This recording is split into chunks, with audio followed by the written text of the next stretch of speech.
I'm ready. Hey, what's up, everyone? How you guys doing today? We got Maxthegamer and we got Melon in the house. We are here to chat and answer some questions, and well, I guess we'll go do some live racing. I got this little guy here set up in the 12.6 lobby. Wow, that was loud. All right. Yo, good morning, everyone. Melon, you got a mic issue over there, or you just the headphones too loud? I've got the echo for some. You got an echo? You might want to do the reduction on the Discord settings. Good news is we don't hear it on your end. For us, there's no echo, so okay. That's good. I'm gonna work on this. Yeah. I see quite a few people are already in here in the chat. Good morning to everyone. Guys. I will sort it out. All right, I'm going to go start our wild card really fast, and then after that, we'll get this show started. So let me go to my crew hangout if I can figure out how to get there. I don't know why I always seem to misplace the crew hangout. There we go. Misplacing it or avoiding it? Yeah. Now I got to get on the line app and tell my guys that the wild card has started. Oh, there goes the darn thing again. Hold on a second. I need to turn this stupid, how do I find the settings on this? The dumb LD player, for some reason, started dinging all the time. I never did that before. It's a new deal. There's some way I can figure out how to set it to, like, do not disturb, but I guess I can't do it once I'm already in the game. Bummer. You just turn the volume off on LD player. Usually doesn't do that. True, but, well, maybe. I don't know if... I think it has a separate notification volume somewhere. I don't know. I know. We're on Discord, Earthling. It's just that Discord's picking up LD players' beeps and bangs and pops. 70 activated. Exactly. Bam. Yeah, there's a third person. I'd like you guys to meet Melon. Melon's a crew member of mine and quite the tuning guy. So we decided to invite him to the stream and have him share some of his insights if anybody's got questions. You guys all know Melon. You've been seeing him in the chat for years. So. Yep. So much easier for Melon to talk on the mic than to type in the chat. Yeah. We're gonna race a doo-doo brown. Happy Sunday, Supercell. I see a lot of people here, Danny. No, you can do your usual greetings. I think so. Yeah, it's just that I'm just gonna say, it's awesome to see you guys. Thank you for coming out. Today's stream is gonna be a little bit different. I'll be here in the live racing lobby. I can't guarantee I'll be great at paying attention to whose turn it is to win today, so I don't know. Maybe I'll just live race and not swap today. Like, if you want to try and live race me, we'll each do one race. I don't know. If you beat me, you beat me. If you don't, you don't. That's how I see it. But yeah, awesome to have everybody here. Thank you. We are in the 12.6 lobby with this car today. So yeah, if you guys got questions, feel free to start asking. So, we got a Morgan. What's that, Melon? Morgan Markle posted that there's a free Porsche. I'm verifying there is. It's a Taycan Turbo S Purple Star, free in the dealership. So you may want to go check that out. Ooh. In fact, I'm going to go check it out. Yeah. You know what? I'm going to go ahead and leave this lobby and go look for it myself. Yeah. Now, if you've already... on it too. If you've already got one, I don't know if they'll give you another one for free, but I'm going to go look. I don't think anybody's got this one. This is a different look. It's not the milestone version, that's for sure. Huh. Well, let's go find out. We all scramble towards the dealership. It's a mad rush for the free Porsche. Get to the dealership now! Get to the chopper! Get to the chopper. All right. Someone's saying it's not free? Oh, no. Where the heck is Porsche? I'm dyslexic. I can't figure out what letter comes first. All right, Helena Hitman in the house. We got a few guys. Pride Porsche, really? It doesn't look like a Pride Porsche, but I guess it. Oh yeah, it could be. I guess. Wait a second, Proud there's free Porsche. Huh? We don't. It is a Pride Porsche, maybe. Or is it some kind of There is Let's see, yeah, here it is. Proud at Porsche? Is what Yeah, it this says. is one of the LGBTQT, all the letter cars. That's my understanding, at least. I think they were supposed to have this coming up for some sort of event or something, but hey, right. if it's free, I am going to grab it. It wants me to buy it for free? How do you buy it when it's free? It should say just like buy get. it for nothing. It's free. You want to buy your free Porsche? Yes, I will buy it. It's actually a cool looking Porsche. Actually, I like the colors. Now the last Pride car, ugh, gross. The colors were horrible. Oh, This the one M8 looks nice. M8 Yeah, convertible. yeah. With all those different, like, I don't know. It was just a really horrible design, but this one actually looks cool.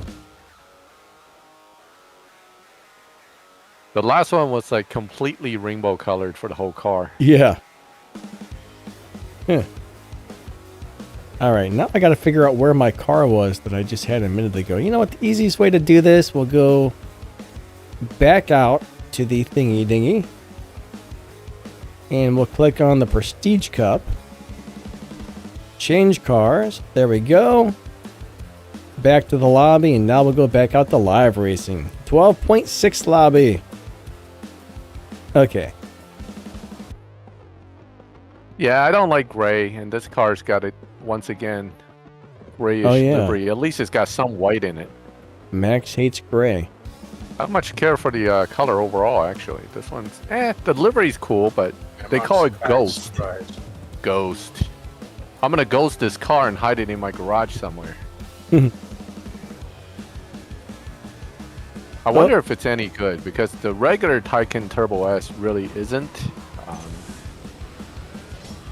And I doubt they're gonna make a whole new tune and setup just because. Oh, I botched my shift pattern. I haven't driven this one for a while, so. How to ghost. Isn't that some kind of gaming slang or something? No, it's a slang. If you ghost somebody, you don't show up to their... RPM. Otherwise, you won't buy it. Good. Just this. How to ghost your car? I don't know, man. You put it away in a garage and never go back to it. I'll drive you someday, and then you never do it. Let me turn the music down just a little bit more. I've ghosted my car. There we go. Now, I just want to make sure everybody can... I'll just turn the music off completely, just in case, because when there's a bunch of people on here, not everybody's at the exact same volume, and that can kind of block out some voices, I guess. All right. Yeah. Koenigsegg, yeah. Good car. Koenigsegg Ghost, yeah. Yeah. Yeah. Live racing. Just go ahead, Melon. Cut in between.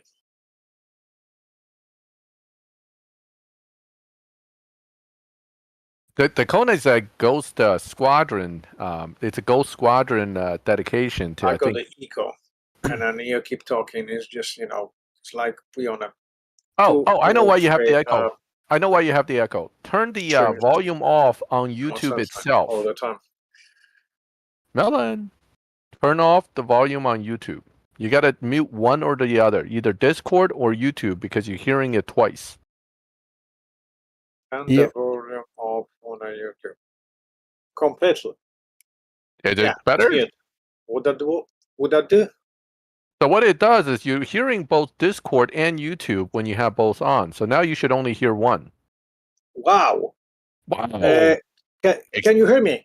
Yeah, I can hear you just fine. Oh, see, that's called YouTube experience. Okay, I've been doing this with Eddie for a while, so I figured out I got to turn one of them off. Fantastic, thank you very much. Just I just get confused. What the going on? Great, thank you. Thanks, Max. Thanks.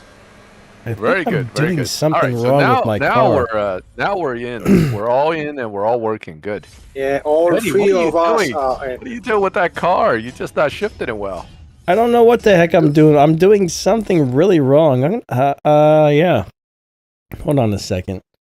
I'm gonna have to get Danny, out the thing and look up how to drive this again because I don't remember. Danny, this car you just launched from 0 RPM. I got that part, but I'm doing something else wrong No, you somewhere. don't. No, you don't. Where's Melon from? His home. I like that. That's funny.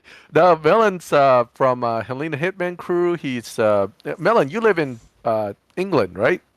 Yeah, I do. Yeah. Yeah, So I do. I'm Polish and I live in UK. Yeah, in London now. Ah, To be precise. so Melon, your accent is both Polish and English, or is just English accent? I would love to have an English accent, but as you know yourself, it takes years to get rid of the Polish one or Russian one, whatever. It's hard. It's hard to get rid of it. Just is. No, so I'm just hearing your accent, and I can't. I know I've heard British accent before. I can't quite place it as British, so I'm thinking it's probably the Polish accent. Because it is. Ah, okay. I'm just trying. I'll get there one day. Not yet. Not yet. Quite honestly, accents are pretty cool. Except for Chinese accent, that doesn't usually come out too well. But people love British accent for one. They think it's very, sophisticated. When you speak with a British accent. You know what? I think Americans love Irish accent.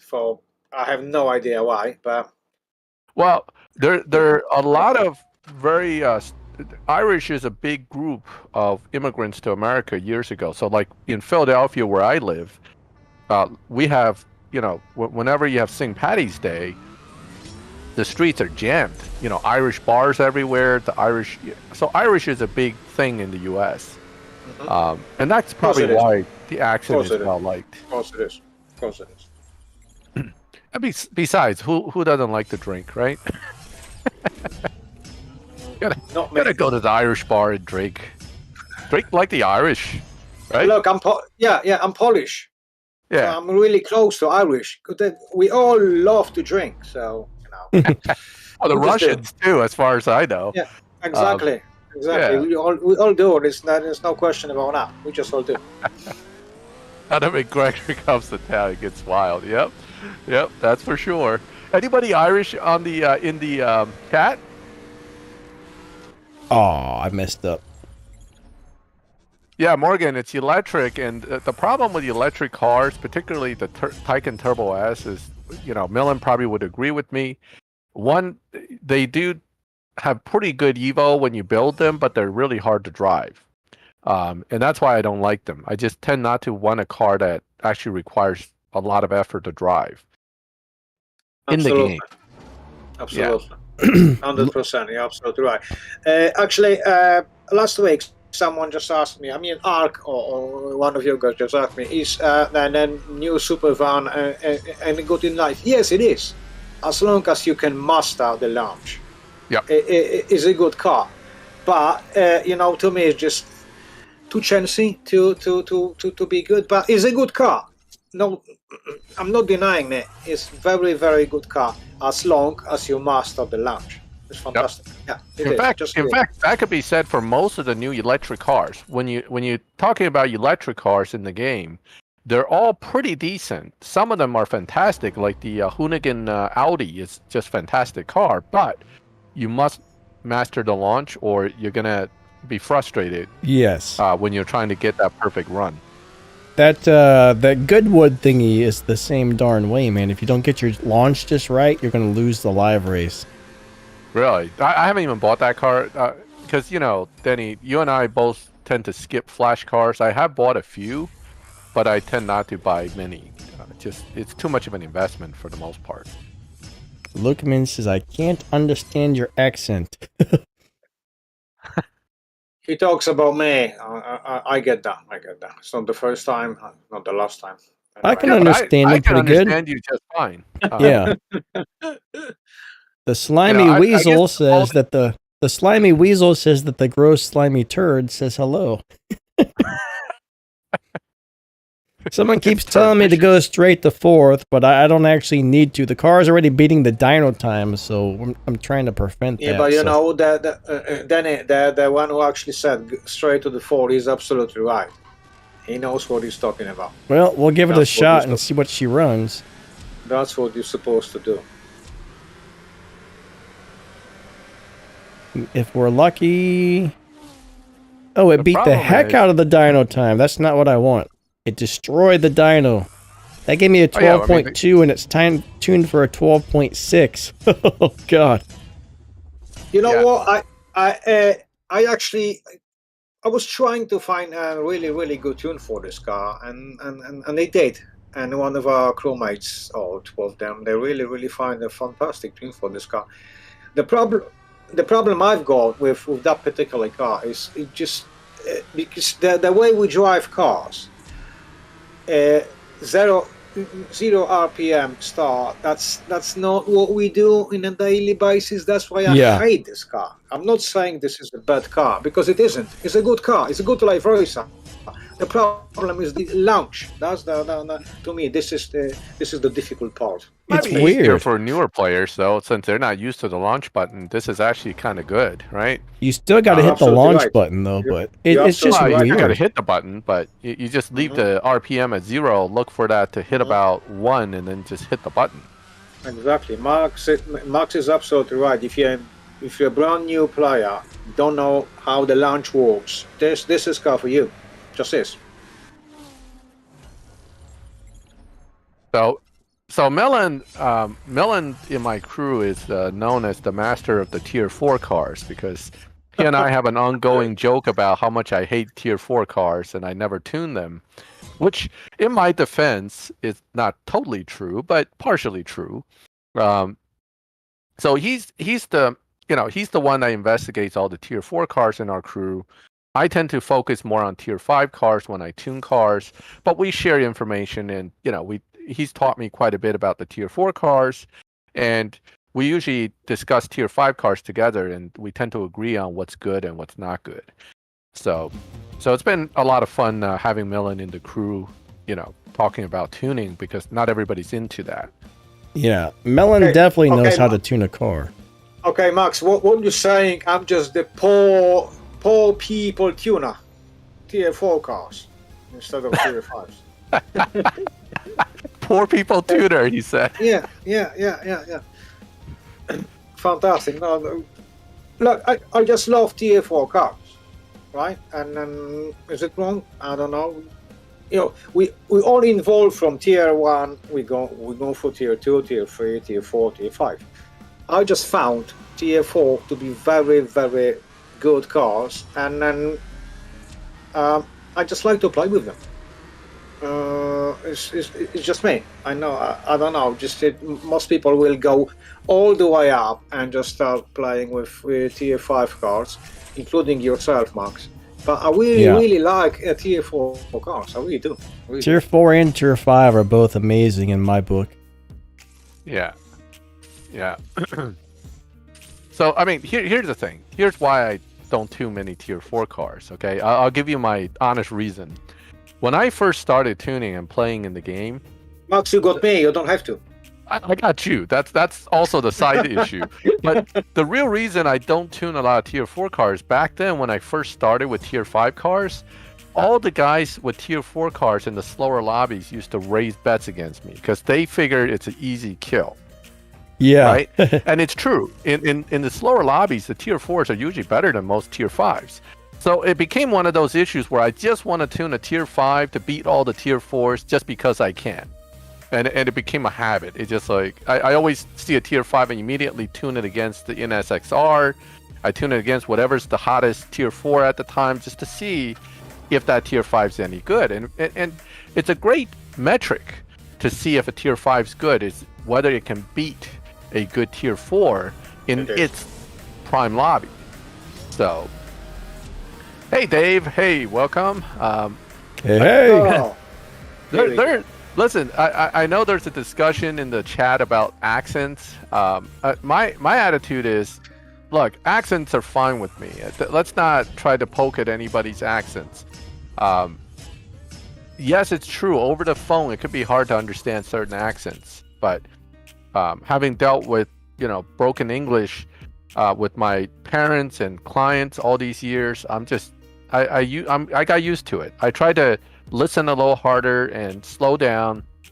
Or I ask the person to slow down. I mean, you will be able to understand if everybody really wants to communicate. But I don't put anybody's accent down. I think it's actually kind of cool that people have, different accents. Yeah, I mean, there are some people with accents that are extremely hard to understand, but I think Melon's quite easy to understand. I mean, you got another thing, like, people can't help where they were from and how people talk there. That's just the way it is, too, so... you can't exactly. make fun of somebody for having an accent or something, because that's just the way they all talk where they're from. So one of the quickest way to realize how bad accent you may have is to try to speak someone else's language after they try to teach you a word or two, and then they'll tell you just how much of an accent you have in their language. I mean, that's exactly how it works. Okay, I tried to speak Indian before, and the Indian guy literally bowed over laughing because he's like, I don't know what you just said, but it sounded funny. I was like, all right, fair. That's fair. Okay. Yeah, but Max, at least you tried. Well, I always try. My feeling is that there should be nothing holding you back from giving it a shot. Even if it sounds terrible, at least you're trying. And you don't learn new languages if you don't try. Exactly. Yeah. I once tried to learn a new language. It did not go very well. Yeah, well, I mean, that's the thing. Not everybody's skilled in language, right? Because sometimes you mentally can't pick it up. Yeah. But yeah, that's everybody though. That's everybody. Everybody's different. I only picked up English well. I can still speak Mandarin well. But outside of that, I really don't speak any other languages. I mean, if you were to ask me to speak anything else, I would be like, nah, I'll pass, thanks. That's why you don't talk to me anymore. Yeah, I got that. I definitely don't speak a word of Polish, I'll tell you that. Yeah, but you know what? It's quite weird because today we don't really have any questions about the CSR. We're just talking about accents and that sort of stuff. It's not really CSR2 question relying to CSR2. Why? Wow. Yeah. Let's ask the viewers. I mean, you guys got any CSR2 questions? Because we got 3 guys here today to answer those questions. Exactly. So. One professor, which is you, of course. You like to call me the professor. I don't think I qualify for the title, but You just are. Full stop. You just are. Full stop. Do not argue with me in front of the audience because you are, and everybody knows that. Thank you. I'll run with that then. All right. So Aston Martin Vulcan. So Millen, is that any good at lives? No. Sorry, it isn't. It isn't. No, not even. In my opinion, no, absolutely no. I will pick it up because is this a question about the free pass thing? If it does, I would say I will pick it up because I do not have it. But from life racing point of view, this is not a good car. It used to be pretty good, not anymore. So I've got it only because I've got just the purple star one, but I do not have the basic one. And this is the only reason I'm gonna pick it up as a free player and as a free pass. But if what I would suggest, just pick the one you do not have. I've got the other two. That's why I decide to get Vulcan, that gold star one, because I just don't have it. That Porsche just gave my car a run for its money. The free Porsche we just got. So either it's a big dyno beater or it's got a low performance point high evo. I don't even know if you got a free Porsche. Well, thank you very much for letting me know. I will pick it up.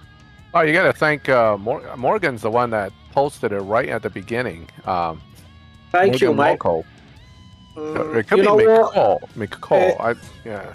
Is it an electric car? Is it? I do believe so. Let's be honest. It won't be good. It won't. But we'll try. Definitely, I will. So yeah, I'll Tammy, try. But if it's electric and it's gonna have Dave's got one of those, and I doubt this is a good car. But I might be wrong. So we'll see. We'll test it and see what happens. I mean, if it's exactly like the Turbo S that we already have from Milestone, then the answer would be probably not that great. Exactly, and I think it's just reskin max. In my opinion, just what's going on, just what it is. Yeah, I mean, I'm building it as we talk with some basic level upgrades, and it seems to be picking up Evo pretty good. Except tire doesn't do anything. My car, this currently only has stage 3 tires, stage 3 nitrous, and a stage 4 transmission, and all the other parts are stock on this current car. This is a very good live racer when you set it up that way. Dang, he got me twice with that thing. Just this, if you set this car right, and you know how to drive it, this car is really, really good. Yeah. Just this. Full stop, just this. So it's up to you. As we all know, the biggest problem, and it's not the problem. You have to set the car right. It doesn't matter. You spend £200 for the car, $200 for the car, and you just end up with something you don't even know how to tune. It's not gonna be good. Let's be honest. You just have to know how to set the car right. Even the best car in the game, if you don't know how to tune it, it's gonna be not even good in any way, as we all know. So it's just tuning is the key in this game. So yes, that's why we probably still playing on it. Otherwise, we just wouldn't, because the challenge to find out how good or bad the car is, I think that's what keeps me playing this game. Yeah, it's the same for me. I like the tuning, which is why I play the game. I enjoy it. Now, if there was no tuning in this game and everything was simply build the car and run it, I think I would have probably left the game some time ago. So do I. So the McMurdy, yeah, that's a very cool car. It's kind of hard to get a perfect launch in live racing, though. I mean, overall, I really like it, but yeah, on the live racing setup, if you don't get your launch just perfect, you're definitely going to lose the live races. But overall, it's a cool car. Someone else just had a question. They said, "We have a hold new on a member. Second. Awesome. Thank you for the extra support. It means somebody said, I just maxed out the Super Mark IV, and I'm wondering what Elite Tuner's car I should spend my tokens on." Well, if you've got the Mark IV Supra, doesn't that mean you've already elited all the other Elite Tuners cars? Just save your tokens, mate, for next easiest, whatever you call it, cam. Well, the next Elite Tuner car, but I mean, in the meantime, one thing I could recommend is you should elite a series of the Legend cars if you have the F1 to get your F1's bonus up, because you can make some ridiculous RP with it. Oh yeah. Once you get those bonuses from the other elite cars, they add 1% per car you fully elite. And I think my F1 right now makes 1,500 plus RP per run without any wild cards. So that gives you an idea that on a 70 wild card, I think it makes something around 2,300, 2,400 RP per run.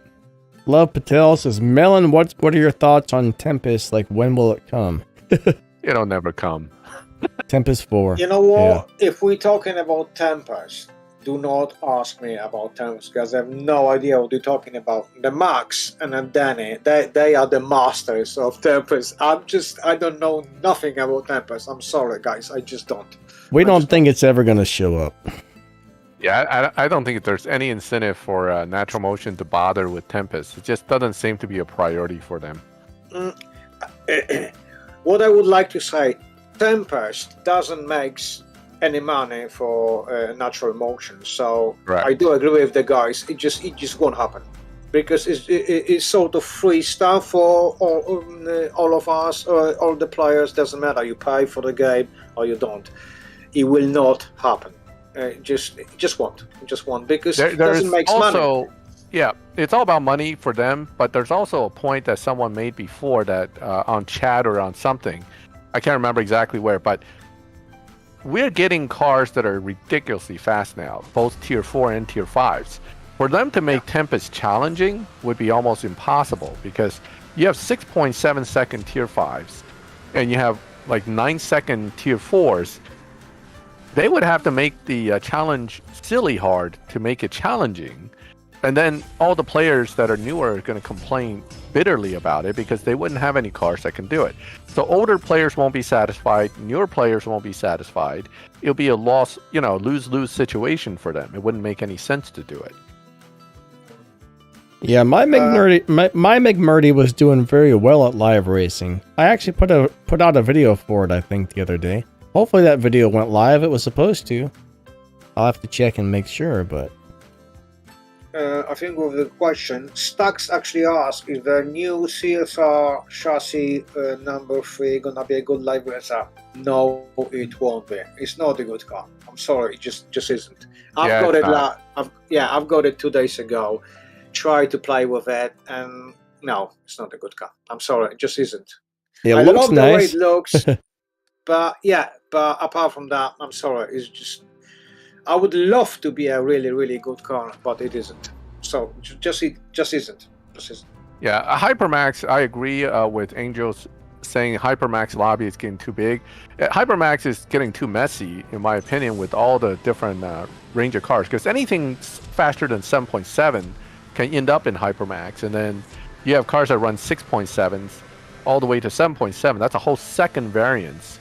And unless you're just swapping in there, then it doesn't matter. But, I like to actually win some races fairly, in a sense. So in that sense, I don't like Hypermax. I never go in there. I mean, I can go in there with the fastest car in the game fully maxed, but then, it would be at least a challenge, but it wouldn't be fun all the time. Exactly. The McLaren, the McLaren F1, once you have all the bells and whistles on that car, that's going to make more RP than any car in the game when you win a live race. Correct. Yeah, so like I was saying, my McLaren F1 right now, the bonus, let me see what the base bonus is. I think it's 51% base bonus, just without any wild cards. So if you compare that to most tier 5 cars, that's a hefty bonus for big time. RP bonus. Let me pull my F1 up. Ooh, Dave says 76% if you have the elite license on it. Wow. Yeah, I don't think they allow you to have that car elite license now. Someone told me that it's no longer eligible. Yeah. Yeah, I mean that's what I was told. Oh, I'm sorry. I have 61% without wild cards. That would be kind of lame if they don't let you elite it. I mean, I don't know. I wonder if maybe that person used it to run the elite license. Or wait, never mind. That doesn't even make sense. Never mind. Don't pay attention to me. So arguably, some people had a chance to elite license it in Tempest 3 when it was still allowed. But I don't know when that was. I mean, I'm just being told secondhand that it's no longer allowed. I don't know. Yeah. Right? Now, if you know the right people, you can get any car elite licensed anyway. So, but that's not exactly legal in the game. I'm not sure I would do it. Yeah. So I guess I've seen them elite licensed in the lobby, and I'm sure they make ridiculous RP. But even without elite licensing it, you're talking about 61% without fully eliting all the legend cars. That would make it 66% if you have it fully, all legend cars that relates to it fully elite. All right, Luke, man, have a good one. Later, man. Have a good one. So that's kind of what I see there. I mean, it's definitely the highest RP earner in the game, without a doubt. Levi, I'm glad you like us all on the camp or on the stream. This is actually very, very good live racing you're going against now. It's really good. It's really good. If you got the right powers, you know how to tune, this car can kill. Really. So you're gonna, if this is a good driver or is got well tuned, you're gonna be smoked.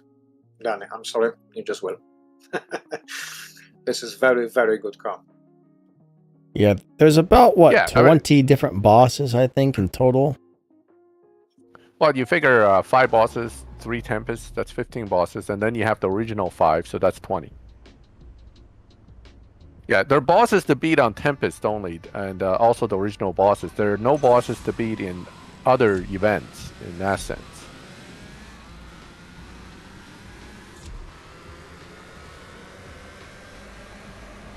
All right, so I'm gonna on my end just finish the PC Cup, the Prestige Cup, and so I can tweak the car a little bit for live racing. Yeah, Angel, I also wonder how fast are these cars going to get. I'm starting to think it's going to get to a point where they're almost going to have to start adding like 1 mile races or something like that, because I mean, how much faster can these half-mile races get? I mean, are we going to be to the point where they're running like 0.00002 seconds one day? Well, I mean, in another year or two, we might be looking at, 6.0 second cars and eventually 5.9s, but it's getting kind of silly already. I mean, I have a feeling either they're going to have to add something different, or they're probably going to have to just do like a revamp on all the cars and like nerf everything at some point. Yeah, I don't know. Either one is not going to be good for players. So no. They screwed this up themselves with their programming. Exactly. Yeah. What's up, K-Stone? Yeah, go ahead. I was just saying hi to K-Stone. Oh, yeah. I see he popped in as well. I'm hey, sure Hedgehog. A lot of guys are in the live lobby too. Hedgehog says something about LC500 and NSXR. The LC500 is a much better car in my opinion. They're both awesome, but yeah, the LC500 is probably one of the best live racing cars in the game. LC500 is the best tier 4 car, and I will put my reputation on it. This is the best car you can have. If we're talking about tier 4 cars, there is no better car than this. It just does not exist. So, that's what I'm trying to say. And I was trying to say it for weeks, for months, really. Yeah. LC500 is the best tier 4 car, full stop. There's no argue. And then if you think I'm wrong, prove me I'm wrong. I doubt you will be able to, because this is the best car. Full stop. It's the only caveat is you have to elite it. Okay, so the LC500, like any of the elite tuner cars, you have to fully elite it to really get it to shine. Exactly. You're absolutely right, Max. You're absolutely right. Yep. So sorry, that's I did the only thing. Yeah. No, you're absolutely right. It has to be fully elated, then it will shine. Otherwise, it just won't. Yeah, so I do see a lot of guys, like newer players. I understand that you guys are still building the cars, but when you take your 3-star GR Supra or your 3-star, 4-star LC500 into live racing, as soon as I see that, I can tell you, I know I have an advantage over you, because the cars are not at their max potential. Exactly. And if you don't have really fine tuning as well to take advantage of what little you have, you're at a severe disadvantage. So those cars tend to come into these lobbies and get trashed, and it may discourage the newer players, but it's not that you have a bad car, it's just you're not quite there yet with the car. Exactly. I got to run some of these races slow to make sure I don't get pushed into a crazy lobby. Yeah. So if you see me going down to first gear and going crazy slow, that's just to keep the car, because sometimes I am beating dyno, which you don't really want to do with this type of car. I told you this car is good. I told you this car is good. If you know how to drive it, if you know how to tune it, this car is really, really good. Yeah. So Nexus asked, how about T4 Audi? Well, how many T4 Audis are there? I know that the RSR, what do they call them? The ABT and the regular RS Avant, RS5 or RS6 Avant. Those are good. Max, as you know, they all great. Yeah, I really do. They just are. They just all are. the Audis. Well, not all of them. I mean, the R8 is terrible, but the T4 R8, which is an old car, that's really bad. But the Avants and all the Audi wagons, I should say, are all good. Mm-hmm. Because they are. They just great. Most people just don't know how to tune them, and most, I don't want to be rude, have no clue how to just drive them. Yep. They do have a unique driving style too. Exactly. So it's like the Cadillac. It's like the Caddy, the black wing one. You can have a really, really good tune, and if you don't know how to drive it, you're gonna lose a race. And this car is fantastic. It's fantastic. At least in my opinion. That's why I've got 3 of them. So Max knows about this, and now the audience does too. What's up, Dave Black? How you doing today, buddy? Yeah, because they're just great. So it's just the way you drive, the way you tune them. That's what makes them. Thank you so much for the donation. You are awesome. In my opinion. Dave, thanks, man. That's awesome, buddy. Thank you. All right, so there we go. Dave Black, one of your big supporters. Just the Sky says, Melon, when you were saying that the car is so awesome and Danny would get smoked a good racer, were you talking about the NSX 2022? NSX 2022, if you got the right parts, is fantastic. That's what it is. It's fantastic. The problem with NSX 2022 is you need stage 6s to make this car really works and really be almost unbeatable in life. Are we talking about the Type S? Yes. Okay. Yeah. So you do need at least you need tranny, you need tires, and I think almost body as well to turn this car into a monster in your life race. I accidentally accepted a $200,000 bet. That's bad. But don't lose it. All right, I'm gonna drive this. I'm gonna run it as fast as possible this time. Crap. Wait a second. You might win. It's not just you're gonna lose already. Regera's got an advantage, but depends how good you are in driving, Danny. You can win. Come on. Oh, I got him. I ran at full bore on that time. Wait a second. He's gonna come up. You see, you won. All right. There we go. You're the lucky one. I beat Dino by like 0.4 of a second, but okay. Yeah, I got to be careful with that. Yeah, but I'm like, I ain't gonna lose no 200,000. 200K. I know how that goes. He's not stealing my money. If I got any chance to do something about it. Ragera is dangerous in those lobbies. So we just you have to be quite picky who you race against, because you can win, you can lose a lot of money also in this car. So that's the one, because this is the brand new car and most people got for free, right? And people keep asking me, is this car any good? I would say it isn't. It just isn't. I did try.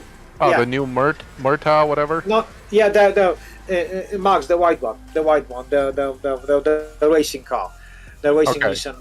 I did try and millions of variations and millions of lobbies, and I would say it's not a good car. I'm sorry, it just isn't. The LB, right? The LB Nissan Silvia. Yeah, exactly. Okay. The white one. Yeah, that car's a struggle, mainly because despite its numbers, it doesn't seem to get the lobby advantage that you would expect. This car does not deliver what it's supposed to, in my opinion. In my view, it just won't somehow. It doesn't drive the way it's supposed to. No, it's a weird car like that. It just, you expect so much more from it, and when you see it, you're like, oh, it's a good car, but then it just doesn't do it. Yeah, does not deliver what you. The expectation is just. They just are too big for this car. I'm sorry, just not a good car. In my opinion. I need to pee. I'll be right back, guys. It's not a completely useless car. I don't think it's completely bad, but it's kind of mediocre. It's exactly. In my opinion, if I were... Yeah, it's so car. Yeah, it's so car. Yep. Yeah, it won't stand up. It will win some races. Let's be honest, it just will. Yeah. Oh yeah. But it's not... it's not one of those cars you're just gonna go home and just have fun with. It just does not deliver the way it looks, which I really like the way it looks, but it does not deliver. Sorry, it doesn't. Yeah, Mitsubishi 3000 GT Angel would be a cool car to add as a legend car. For example, there's some nice cars out there that CSR can definitely still do, especially since they have some connections with the Japanese tuners. I know that back in the day, the VR4 Mitsubishi 3000 GT had a few Time Attack tuner cars. Maybe they can scan one of them and add it to the game. It would be cool to have. But of course, hopefully not crappy. That's the only thing. The NSX Type S at this point, I would say. Don't try to pull lucky with the go keys. You never get it. You won't. But Max is coming. Is coming as a PC car soon. Correct. So save your keys. JTH. I'm sorry, I can't pronounce his name either. Yeah. Exactly. But do not pull it from the silver keys, because there's no way you're gonna get it. It's like get a lottery ticket. There's no way you're gonna get it. So wait 2, 3, 4 weeks, even a month. This car is coming back, so it will be available for silver keys. So far as I can tell. So I'm sure Asho and Nitro can confirm that. But it's coming. It's coming, and it's a fantastic car. It really is. This is one of those cars. If you got the bronze keys, you just spend the bronze keys for it, because I know it's just gold, 5 gold star car, but it's a fantastic, a great life racer. If you set it up, it's really a killer. Of course, the parts will be a problem, and fusions, because it's just one car. But as a car, it's fantastic. Morgan's question is, what's the best car for Donna's challenge? Right now, I would say that free Mustang, not the free Mustang, the Dark Horse should be good. The free Mustang is good for, actually no, let me retract that. The best tier 4 cars right now for Tempest 3, let me go back to my little list of cars that I normally look at. I have no idea about Tempest, so Danny and Max, so recently I did a video on the one time and still solid car, and that's the Nismo In-Attack. You have also the BMW M5 Competition. It's very good at it. I remember there was a newer tier 4 car that destroys it too, but I can't off the top of my head remember which one it is. So I know that the 2005 Ford GT can do it, but it needs to be fully maxed. You need to really play with the tune. The NSX, which is the M-Gang NSX, will do it, no problem. The RX-7 Rocket Bunny used to be able to do it without elite levels. So certainly with the elite levels, it'll be much easier. So that's another option. Let me see what else we got here. Odom, yeah, free car, free Melon Porsche do not today. have any channels. Sorry, guys.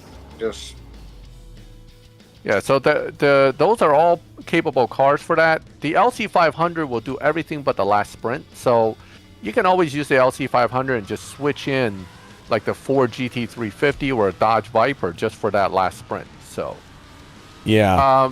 Dave lot of Black, that people- car was tuned for 12.4, so I think that's a 12.4 lobby or 12.5 lobby that we were just in. A lot of people end up having to switch cars for Tempest. It's actually a pretty normal thing. Yeah, just save that 400 gold or whatever it costs to do it. It's you if know, you're guys. If you're a new player, everyone does this. I remember I did that too. Of course, I regret it after all those years because it didn't make any sense. But everyone does this, right? We think if we're gonna get 10+1, 10+2, 10+3, and then just that magic, that's just magic number next to our ignition. Now gonna be wow. You're gonna be so good. You know, guys, for all of you, because that question is just for forever. I would love to be number 1 or even 0. Trust me. Don't do any Tempest at this point. Trust me, because yeah, Max is laughing because he knows what I'm going to say. If you got number 1 or even not next to your name, which means most people will say, yeah, he's a newcomer, he doesn't know what he's doing, I'm gonna defeat him very, very easily. You're wrong. You won't. So you know what I do? I really do regret I've done a Tempest. So just for the future questions, I wouldn't do it until I just played the game for at least 1 year, and I got all keys, I got lots of money, and I've got all resources. There's no point to do it straight away because it's gonna ruin you, and you're gonna fed up with the game. You're gonna probably even quit the game because you're gonna run out of everything, including money. So, and it won't get you progress in any way. But at least this is my opinion. So you don't do it, please. Just don't think about Tempest until you play a year and you've got what, 15-20 million in cash and some keys, some cars. That's what I would do. Yeah, so Tempest is, a lot of players do it for the resources, but what you're missing out is you're rushing to build cars, because remember, you're building 2 cars at least, right, per tier, because you want for the license and 1 for the event. Now, here's the problem. You're wasting the elite license for 1. A lot of us rush through it, and Danny and I still joke about our elite license looking so terrible because we rushed through it. Secondly, you're not really getting anything from those prize cars. At one point, I would say the Sesto Elemento was at least worth shooting for because it was one of the fastest cars in the game at the time. And that was like probably 4 years ago.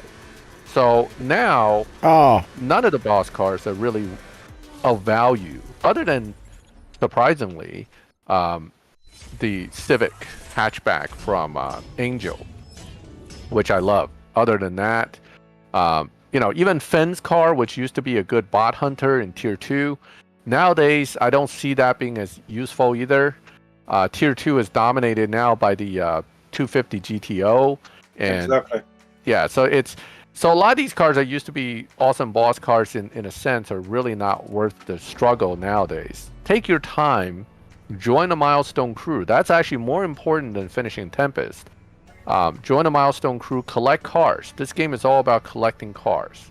The more cars you have, the more fun you'll have. Guys, listen to the professor. He knows what he's talking about. What's up, Asho? We got Asho Speed the King in the house. He's a cool Asho, YouTuber. hey, Check him out. welcome. He says he's about to start a new account and play from scratch. That would kind of be fun if you have the time to do it.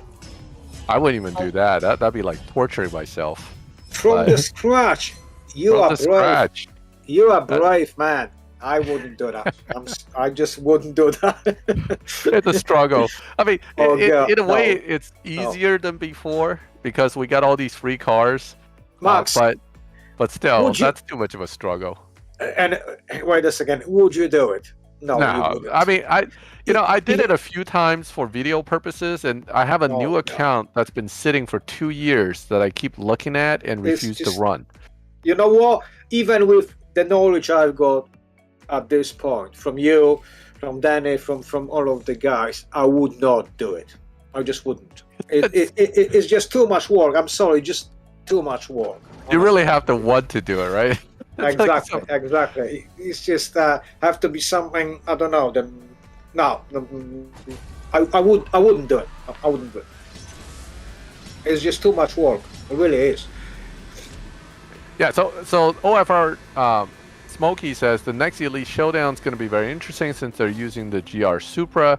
Those are the kind of showdowns I actually do because I have a Max GR Supra and it's easy to drive.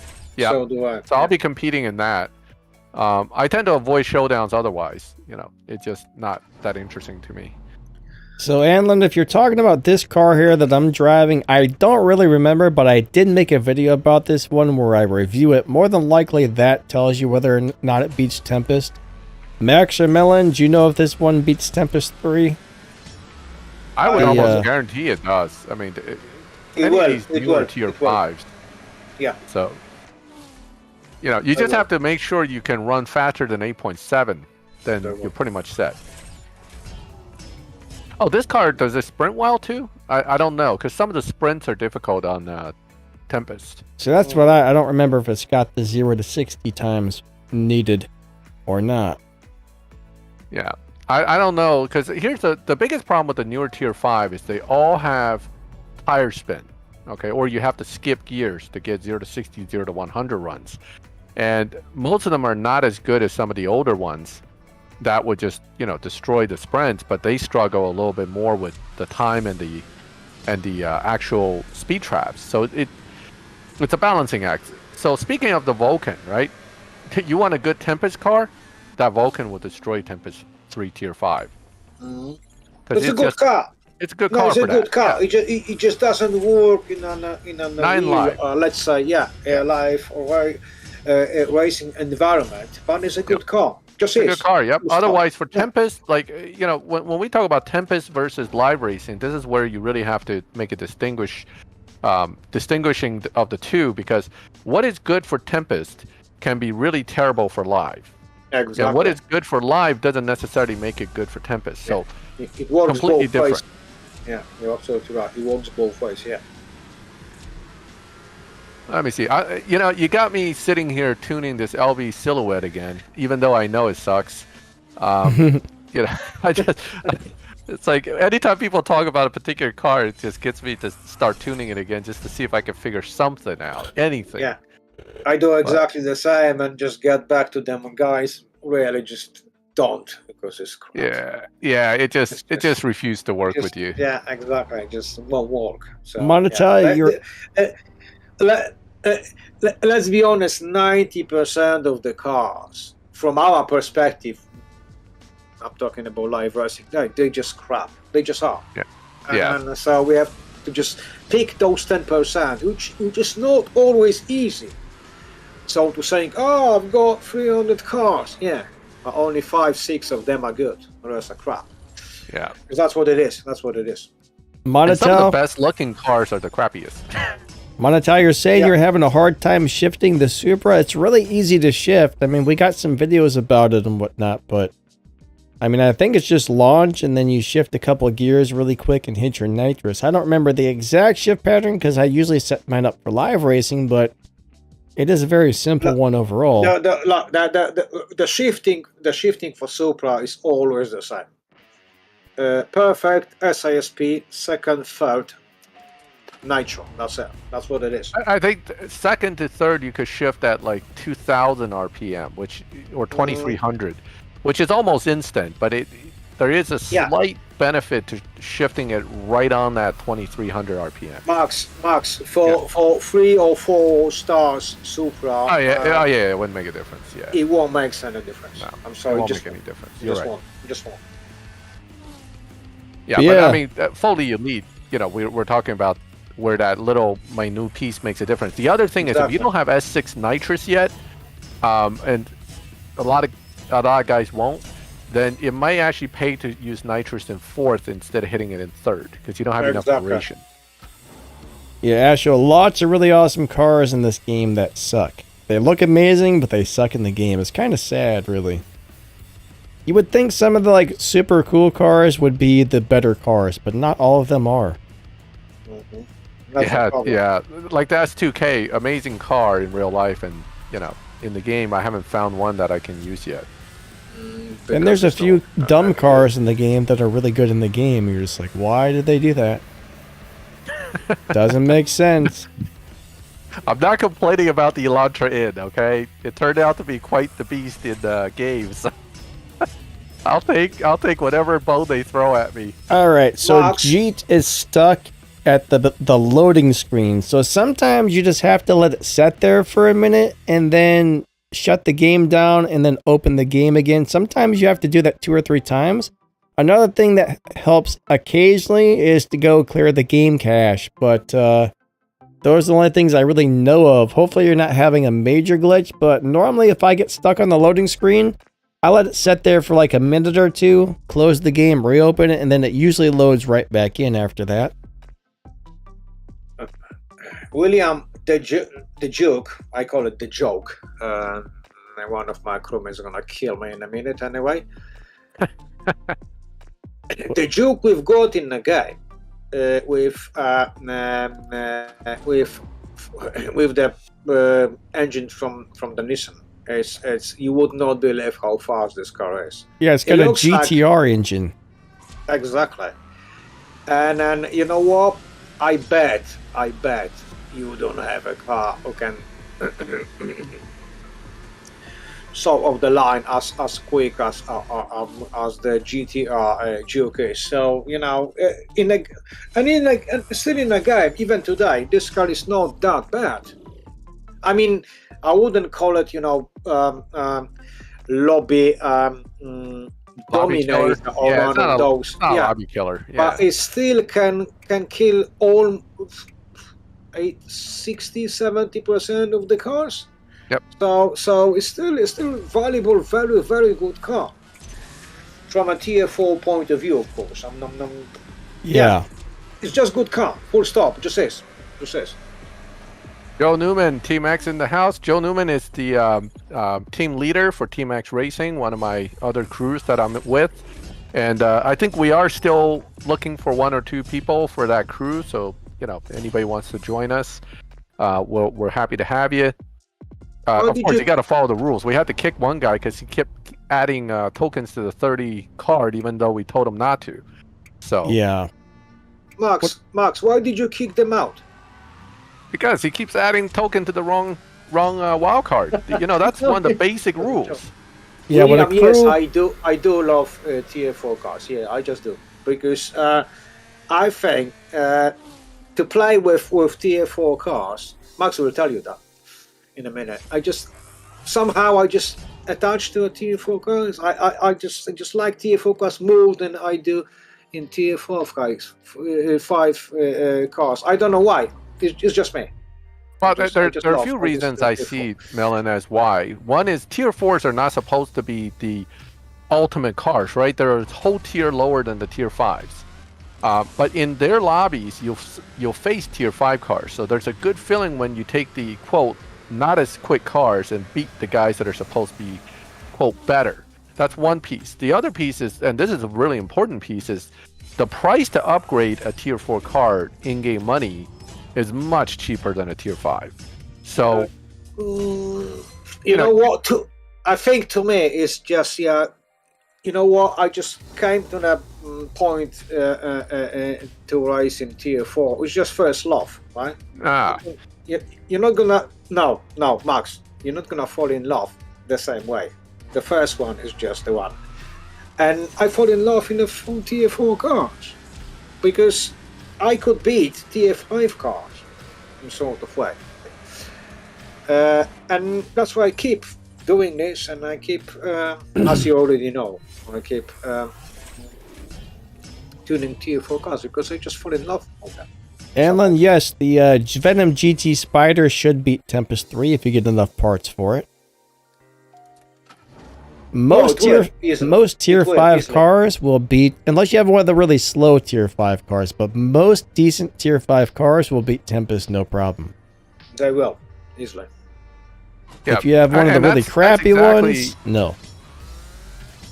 Exactly, but that's where it's kind of fun to, I know what the tier 4s can do, so I try to find tier 5s that can kind of match them in their own lobbies for fun. I mean, it's all balancing between the two. They're both good cars, so if one is going to be just as good, then it's a good car, period. I have nothing against tier 4s, but it's just tuning wise and playing around, I just focus more on tier 5 over the years. And Melon, my first favorite car in this game, and it's because I got it very early in the game, was the Regera. And the Regera has been buffed, nerfed, and then rebuffed and changed probably 4 times in the time I've owned it. And it's always still been good to me. And that's why I think I love tier 5s for that reason. Look, you're the professor, right? So of course you're gonna favor tier 5 cars. There's nothing wrong with that because you're the professor. So Monatel wants to know why it's not okay to add to the 30. Well, not all crews do the 30. For example, my crew, we only do the 70s and the 150s. We never do the 30s because the 30s are almost worthless. Now, what we do is every single day my crew does a 70% card, and then I think once a week we do a 150. But we never do the 30s, so there's no point in, if you put tokens on those, you're actually wasting tokens. Exactly. But here's the thing. Regardless of what a particular crew's view is on the 30 card, if we said as a crew when you first join, here's the one rule you shouldn't break, okay? Don't activate the wild card and don't put tokens on the 30. And we don't care about anything else. And you can't follow that basic rule, then, we can't keep you. You're not a team player. Why would I keep you over someone else who's going to do the same thing and make points and yet is a team player, right? There's 30 spots in the crew. And I want someone who's going to have fun with us, not somebody who's going to cause us aggravation. That's why. And the 30 card is for people that constantly race a long time. But for most crews and most milestone crew players, I think we are more interested in getting the job done as quick as possible rather than spending, 3 full hours trying to make use of a 30 card. When really it gives you so little bonus in the grand scheme of it, it's not worth it. Yeah, it's next to nothing, honestly. I think some crews said they can actually do the 150 every other day. Yeah, we try to do the 70 almost every day, or 150 and 70 alternating. It can be done. It can be done. It can be done, but everybody has to cooperate. Now, exactly. the Glavia, that's the problem. We don't allow 30 card to be filled in that crew because if you have a daily go, you can wait until the WC runs and then fill it. Right? The daily goals are not that important. I know people get all upset because they miss the daily go, but it's not that important. Gee, glad it worked, buddy. That's awesome. Max, it is if you, let's say, 50. It does a lot. If you 2000, if it gives you the gold or something, Max, wait a second. If you like we are 2000 plus, 10 gold, 20 gold, or it does not really make any difference. But if you're 50, it just does. I'm sorry. When you're newer, it makes every little bit of resources count. I understand that. But you joining a milestone crew, you're gonna get a car Okay, is your 50 gold for that day worth more than screwing up your chances at getting a milestone car? Okay, I got your point. You're right. That's my point. Yeah. Okay. So I mean, if you join a crew you don't like their rules, don't join them. I'm okay. You can tell me, hey, I don't like your rules. I'm not coming. That's fine. That's your choice. So, Dave, Team X has opening. So we've been looking for one or two solid players to kind of, because Team X lost a bunch of senior players all at once. We had guys that had double accounts that literally quit the game. So it opened up 4 or 5. I think I recruited a few guys from last week, but we still have.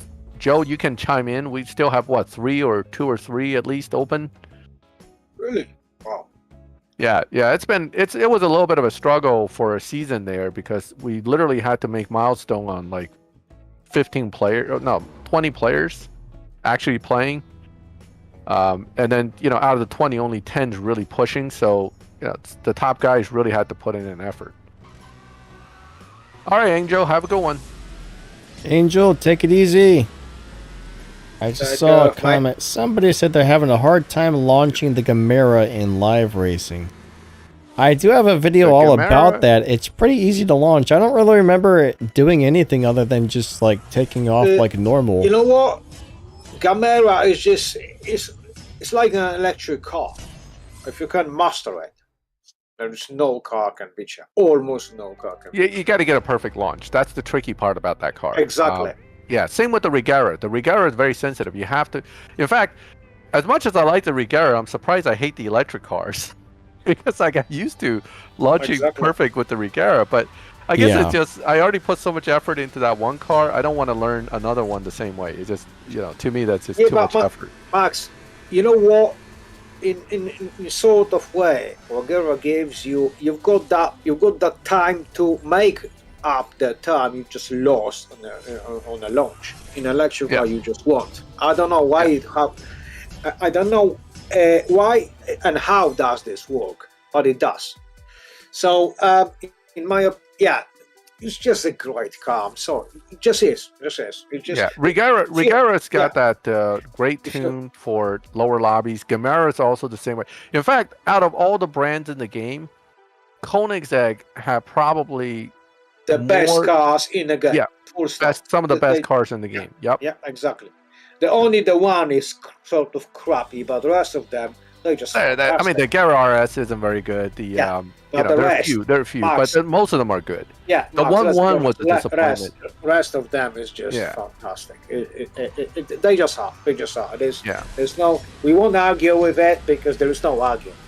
Yeah, they're just great. They are great. Full stop. They just are. So the new TSR number 3 it's a cool car, but it's not going to be good at live racing. So if you just want a fast car, sure, build it up. But if you want a good live racer, and I would say no. No, I agree. We're like, we're like the America's Got Talent or something. What's the ones with all the judges that sit there? We're like judging these cars. So what's your vote, Bill? I'm gonna hit the red X. Red X. But that's what we're here for, right? To help exactly. People. Exactly. To just tell them, no, don't build that because it's crap. You see, that kind of information I didn't have 5 years ago. Oh, me neither. So they're going to do better choices. They're gonna say, wow. Of course, still gonna say no. Those three or blah blah blah. They have no clue what they're talking about. I'm still gonna build. Was the first rubbish Koenigsegg, the one you just win, which I did not. Honestly, there is one you just how you call it? The grey one. Oh God. It's not Ashley's, it's not the one I did not get. Anyway, some people gonna say, nah, I have no clue what they're talking about. They played the game for 5, 6, 7 years. They still don't know what they're talking about. So the sort of information they've got now is just enormous. It's up to them now what to choose. just to believe what we just say, or just ignore us completely. So, yeah. So I want Alright. to chime in real quick because Tyler Mayers asked, "What's a good live racer?" Well, so that's a really tough question to answer. My first question is, what cars do you have? Exactly. Okay, and then we can pick one for you. Because I have just tier 5s. I have about, let me see, 10 garages of good live racers. Okay, so Really? that's just in tier 5. You're the professor, so you must. I mean, 60 out of 600 is 10%. That's not that many, but That's what I keep saying. That 10% of the whole is good. yeah, The rest is crap. 10% of the cars in the game is Yeah, decent. yeah. I mean, if you count tier Yeah, 4, it's yeah. still 10%. So Yeah. So it depends on what cars you have, and then and one of the things is newer players have less access to cars, and that's something you have to learn. In this game, it's all about first getting access to cars. Okay, you got to get them. How do you get them? You join a milestone crew. You start getting cars. Once you start getting the cars, then you start to save and figure out which cars can I build. Remember, you're not going to get Koenigsegg Fusions outright, but you can get a lot of BMW, Ford, and certain other fusions, Audi, for example. So then that's the next step. Get fusions, get parts, get bronze keys to buy parts. Then you find that good live racer and you build it. In the meantime, I would say use the Supra. Okay, LC500, very good live racer. Sure. Yeah, work on those. But the Lexus Fusions are a pain. Even with the new Lexus in the game, it's still a pain to get Lexus Fusions. Absolutely. Fantastic car, Justin, to get the fusion. Justin Especially says, if you just start the game, it's gonna be pain. Yeah. Even the green ones, let's be honest, it's gonna take forever. Yep. So Justin if you just says, started, I wish you would make more lobby tunes instead of max tunes. Well, I don't know if you're leaving my videos early, but when I make a video about a car, I always do a max tune, I do a stage 5 tune, and I try and find some sort of low upgrade tune that works well as well. So normally, if the car is capable of doing all 3 of those things, I put all 3 of those things in there. So if you're only watching the first part and leaving, then yeah, you're only going to see the max tune. Now, if it doesn't have a lower upgrade tune that works well, then I don't put it in there, but... Yeah, I mean, I'm a little pickier about which videos I make with cars, because if I don't think the car's a solid live racer, I won't even make a video on it. I used to do a stage 6 effects for specific events and stuff, because people struggle figuring out which does what. But generally speaking, live racing doesn't require you to be in a fast lobby to succeed. Okay, it's always more fun to be in a faster lobby and still win, but the GR Supra, I keep going back to this because everybody gets one for free, should be most new players' first tier 5 car to focus on, simply because it does everything well. I still have live racing tunes for the GR Supra. Sure, it won't win 100%, but it'll win 80, and 80% is great. Okay, if you can win 80% of races in any lobby, you got a killer car. Max, So, well, what I would say, that 80%, what you said, is absolutely true. That 80% won't get you just leave the game. You're gonna keep working, and you're gonna keep playing. That's what we all want. More people in, more people playing. That's what we want. yeah. We want competition. We want competition. It's not just just looking at adverts and just do the run. So we just want competition. We want all you guys to be participating in some way. That's why we just try to just to raise this channel, get the done to be acknowledged. Just to help people, because the help you've got now. Let's be honest, I didn't have 5 years ago. So does Max. We just he helped me a lot. Danny did too. But let's be honest, new guys now they need guidance. They just need some sort of us to tell them what not or what to do, I would say.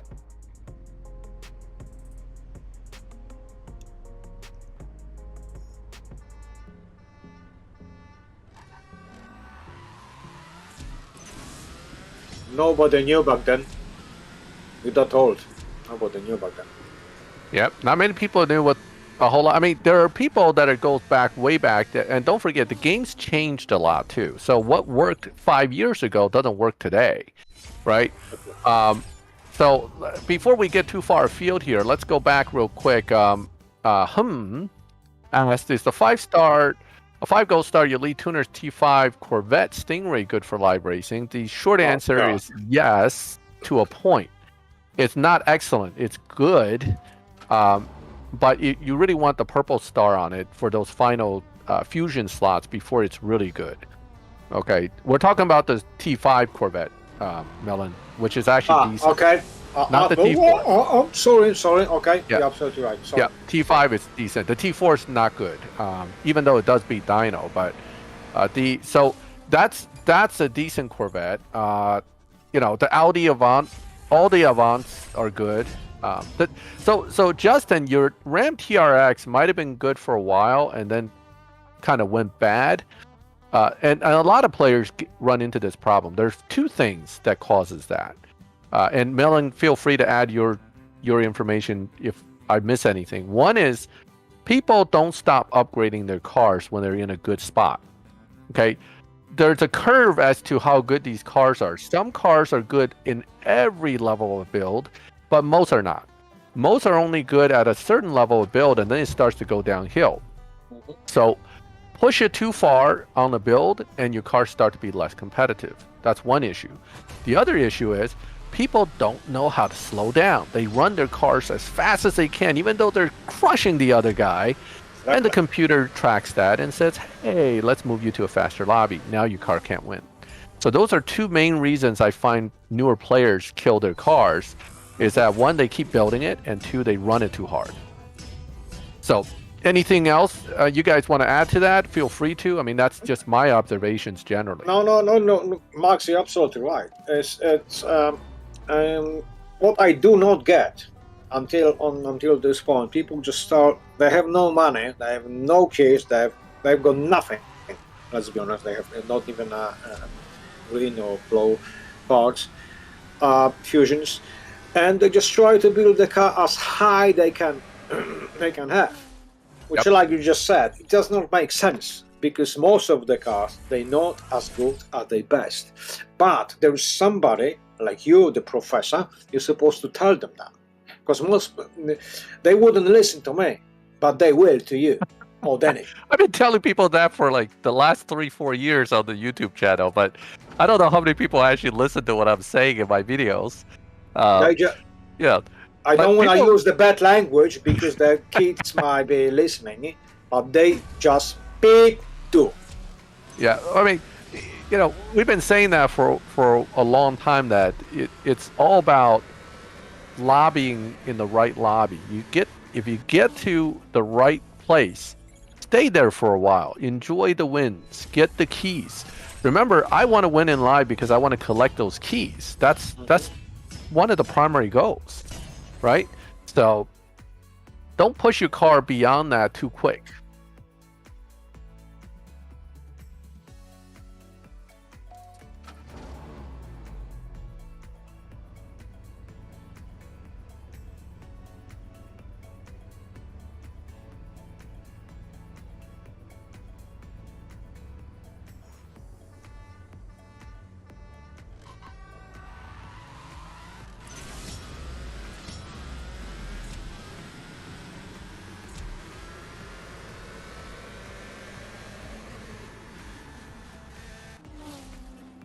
Yep, and now the bumping system is very aggressive. The computer tracks you very aggressively because they know guys like us have been telling people don't bump your cars.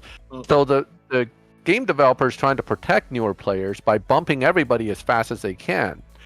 On the other, less like if I was a conspiracy guy, I would say they did that just to force you to make your cars useless. So you could spend more money. That's why I think they made the bump system more aggressive. You know what? The biggest problem, in my opinion, in my view, is people just go to because they have no clue about the game. They just get the car, a few greens, blah blah blah, and they go into live. And they're gonna lose, but they will. Well, let's be honest, they just will 2 or 3 races, and they go back to the garage. And what I did when I start the game, I just start. Wait a second, there is something wrong. Why I'm gonna keep losing? They know better than me. I'm gonna look into the web, and then I did find you, Max. So you see, in my opinion, it's just people just it's like one of those really simple games. It's just, you start playing, blah blah blah, everything is gonna go right. One, you do need the guidance. Otherwise, you're gonna get bored, and you're not gonna play this game and never again. Which is pity, because it's a great, fantastic game, and then you can meet fantastic people. So Yeah, I mean, this game, when I first came to this game, I looked at it and I said, oh, it's a car game. I love cars. So I started playing it, and one thing I learned right away was that there's more to the tuning aspect of the game than most car games of its time, right? All the other drag racing game, basically you build a car, upgrade it, and you win. This game, you build a car, you upgrade it, and you may lose. But if you don't upgrade it, but you tune it right, you can win. So that kind of sold the game to me right from the beginning. I loved the game right from get-go because of that. And then that's when I really started trying to figure more out about it. And it's fun.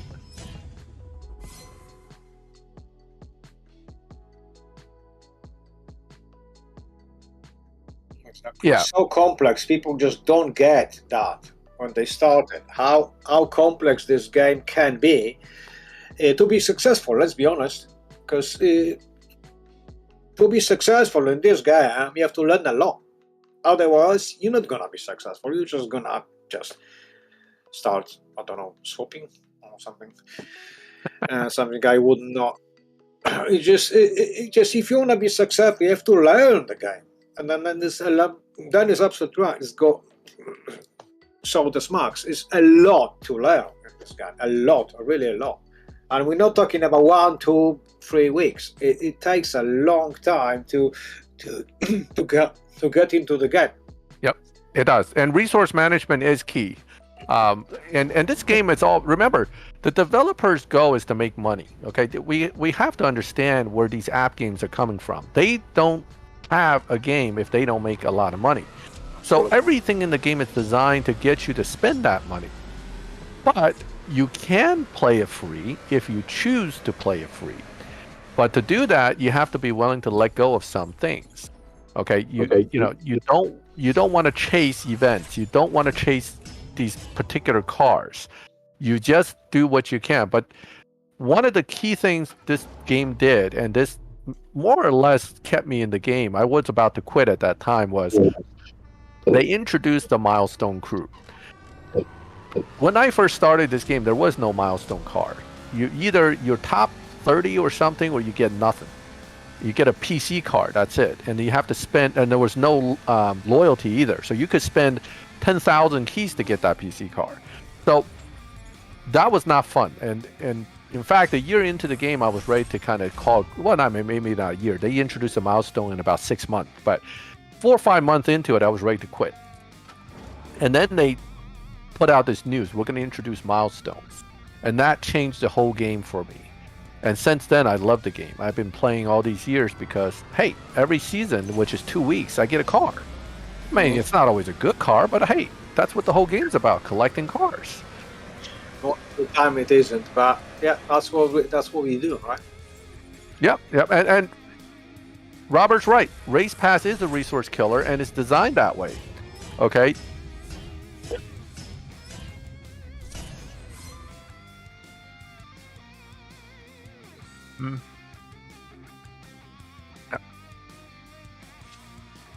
So it's like a game in itself. The game is, how do I not let the developers get my resources and still get their stuff, right?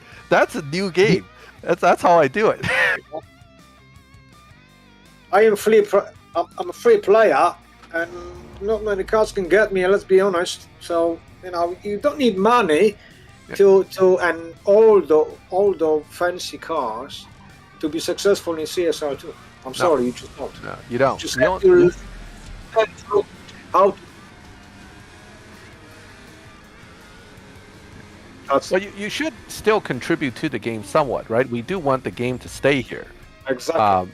Yeah, you can't just be so cheap that you never contribute a penny, but there's nothing wrong if you don't. I'm not looking down on those people. That's fine. That's how you play. I'm just saying, as a long-term player, I do contribute money here and there because I want them to make money so they can keep the game going. But I don't want them to take $1,000 from me every season. That's not happening. So.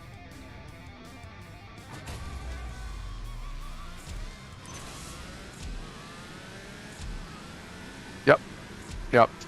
And and this game is no different than any other app game. So it's not like going to other app games, I'm going to save money. So, it doesn't. If you like the game and you like spending a little bit to keep yourself happy, do it.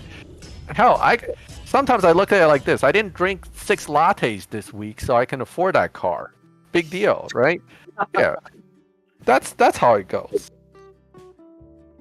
But now that I don't drink coffee anymore, the lattes are no longer an issue. Oh, just you do, just no sugar in it. Now, what I'm trying to say, you don't have to spend 20 quid for every single car to be successful. That's what I'm trying to say. Absolutely, you can be completely free and be successful. I did. I'm not a hypocrite. I did spend 50, 60, 60 quid for it. It's just there's really a lot to do. For example, just learn how to tune the car properly, and that will take you a lot of time, a lot of testing. It's not 1 hour, trust me, because I do spend a lot of time. Max will confirm that. And I do too. It takes time. And you know what? Even at this point, after for almost 5 years, I still do enjoy what I'm doing. So it's not, and I'm, like I said, I'm a free player. So it can be done. It's up to you. Yep.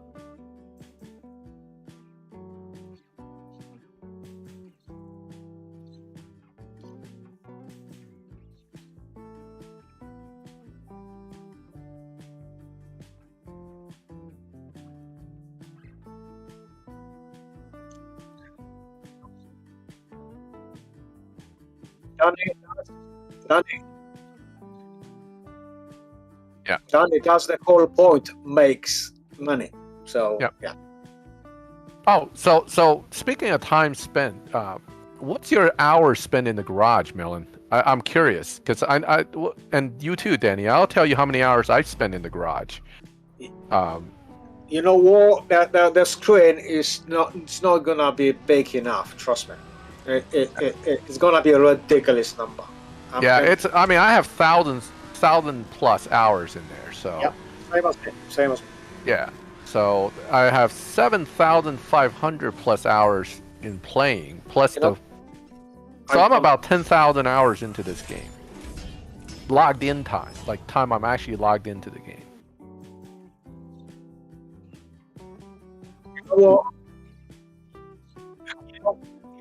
You know what, Max, Danny, I just don't even want to look into my phone because I'm straight away. I'm telling you, a lot. It can't be depressing. A lot. It's just a lot. It will be a lot. Yeah, it is a lot. It's like, when you're looking at all this stuff. So my lifetime cash is in the -1 billion. That's normal because it goes negative when you get to a certain point in this game. And then my best quarter mile times are from the back in the day when the system was glitched. So I had a wonderful 0 to 60 best half mile time 0.692. Is that? That was when they first introduced Tempest and introduced these two metrics, right? At the time, the best half mile time they screwed it up. The half mile time was based on your 0 to 60, and the quarter mile time was based on your 0 to 100. So my 0 to 60 turned into my best half mile time of 0.692, and my best quarter mile time is a 1.895, which is what registered back then. And it stayed with it forever. Like, it just, every time I look at it, I laugh because it still shows. Whereas my newer account, they fixed it, so the best half mile time is like a 6.8, and the quarter mile time is like a 4.4 instead of, you know. But it's funny. I don't even look up at these numbers, Max. So I just, sometimes people mention it, so I just gotta go, oh, I got you beat on that. I got like 0.6. playing the game 6+ years, right? That's why you're the professor. So, But this is all like old Yeah, glitches just, with ju- the game. just let the people knows how much you spend to tune the cars, and then guys, I'm telling you, it takes a long time. Yeah, it I'm does. not as It good does. as Max is, but I'm telling you, I do spend a lot of time in the garage to tune the cars. A lot. Probably more than I actually race, to be perfectly honest. But So yeah. So Mark Bass asked, I just raced someone who fished less than a second. That's a hacker. I mean, that's, very simply put, they added fusions to their car and it goes ridiculously fast. And why is the negative in the money? So apparently the way the data tracks numbers, after a certain number of digits, it goes negative because of that. So if you make something like 2 billion lifetime cash or something, it'll start going negative. Interestingly, my second account is at 1.2 billion. Didn't know you're that rich. Yeah. You lie me. Oh, I'm sorry. Yeah. No, I just didn't know you're that rich. Oh, negative 1 billion. I'm probably one of the biggest. Gotta Yeah, have I'm some in so much debt. space. If you don't mind. I owe everybody. I'm in debt, man. Negative 1.5 billion. That's a lot of money to owe somebody. Yeah, I know, right? Natural Motion's gonna send a hitman to my house. Hey, you owe us 1.5 billion lifetime cash, boy. You're already in a Hitman crew. You don't have to call Why do you think I bought a German Shepherd? There's a reason for that. But no, so yeah. If Domino sees Donna, I'm sure he's gonna get all aggressive and defensive. Who's this crazy woman? So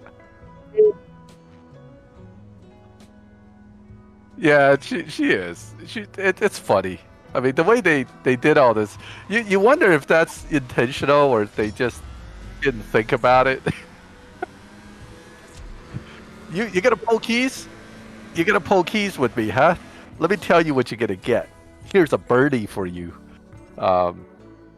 She gives me the finger all the time with the results, so I know that's intentional. Well, it used to cost not gold. It used to cost money to check dyno. It was like 500 cash. Yeah, I remember that too. That was kind of obnoxious.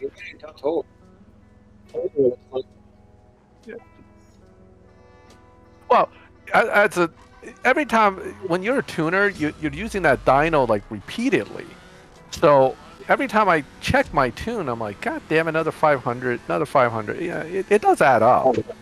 So, I love my puppy William. He's my second child right now. In fact, I stayed.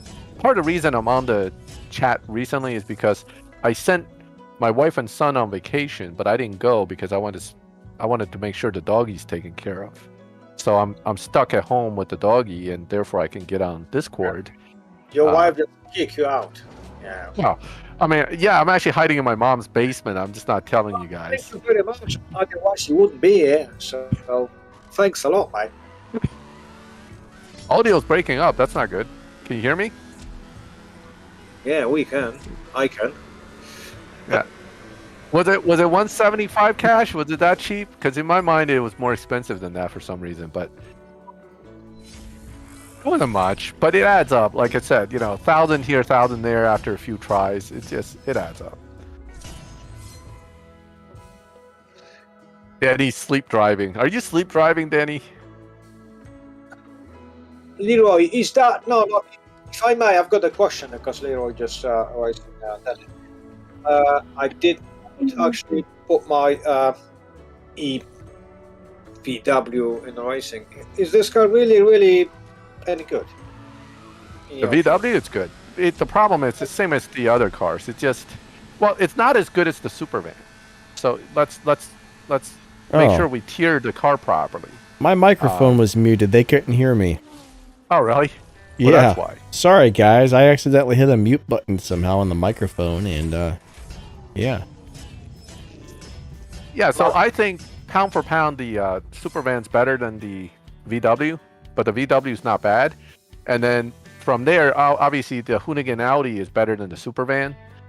So there's still a hierarchy, but is it a good car? It's a good car. Look, we actually established this yesterday. The Audi, the Chemblock Audi, is just the best electric car does exist. Right, right now, absolutely. Yeah, it's the top car among the electrics. Max, that's true. And then we spent 3-4 hours to argue, and then to find a great tune for it. So yeah. It's a great car. I mean, it's a great car. It's a great car that I don't own. Yeah, you know same what? as me. The problem with the Audi is the way you launch it is a nightmare.